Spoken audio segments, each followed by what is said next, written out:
তৃণমূলের পথসভায় মাইক বাজানো ঘিরে হাতাহাতি, উত্তেজনা পশ্চিম বর্ধমানের বাঁকুড়া মোড়ে। তৃণমূল বিজেপির এবং তুমুল হাতাহাতি হয়, যে খবর এই মুহূর্তে পাওয়া গিয়েছে, এবং দুজন জখম হয়েছে, রক্তাক্ত অবস্থায় ভর্তি করা হয়েছে তাদেরকে হাসপাতালে। খবর পেয়ে হাসপাতালে তৃণমূল প্রার্থী কবি দত্ত এবং বিজেপি প্রার্থী লক্ষণ কুড়িও পৌঁছন।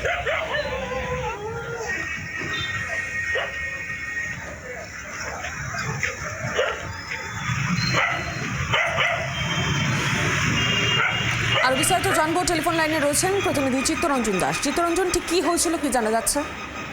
দেখো, গতকাল দুর্গাপুরে দুই রাজনৈতিক দলের যে প্রধান বলতে পারি আমরা, মুখ্যমন্ত্রী মমতা বন্দ্যোপাধ্যায়ের সভা ছিল এবং অমিত শাহ অর্থাৎ স্বরাষ্ট্রমন্ত্রী দেশের তারও সভা ছিল দুর্গাপুরে, পদযাত্রা ছিল, একটা রোড শো ছিল। এবং তারপর সন্ধ্যাবেলাতে যখন বাঁকুড়া মোড় এলাকায়, ককবান থানা এলাকায় বাঁকুড়া মোড় এলাকায় যখন তাদের তৃণমূলের একটা পথসভা হয়, অর্থাৎ সেইখানে মাইক বাজানোকে কেন্দ্র করে মাইক কেন জোরে বাজানো হচ্ছে সেই নিয়ে বিজেপি কর্মীরা তাদের কাছে অভিযোগ জানাতে গেলে এবং তারপরে সেখানে বজ্রপাত শুরু হয়।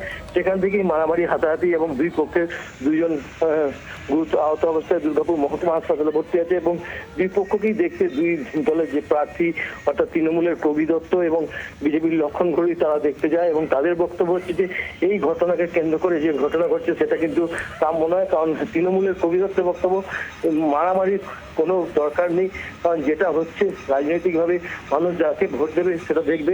অন্যদিকে তৃণমূলের বিজেপির লক্ষণ ঘড়ির বক্তব্য, বিজেপি প্রার্থী লক্ষণ ঘড়ির বক্তব্য যে তৃণমূল সন্ত্রাস ছড়াচ্ছে বিভিন্ন এলাকায়, বিজেপি কর্মীরা যাতে কোনো কাজ করতে না পারে সেটাই চেষ্টা করছে, তবে ভোটে তারাই জিতবে। এই দুপক্ষের সংঘর্ষে কিন্তু গতকাল ঘটনাস্থলে পুলিশ এবং কেন্দ্রীয় বাহিনীকেও যেতে হয়। তবে এলাকা এখন শান্ত আছে, কিন্তু এই পরিস্থিতি নিয়ে এখনো পর্যন্ত কাউকে গ্রেফতার করা হয়নি। একেবারে ধন্যবাদ তোমাকে।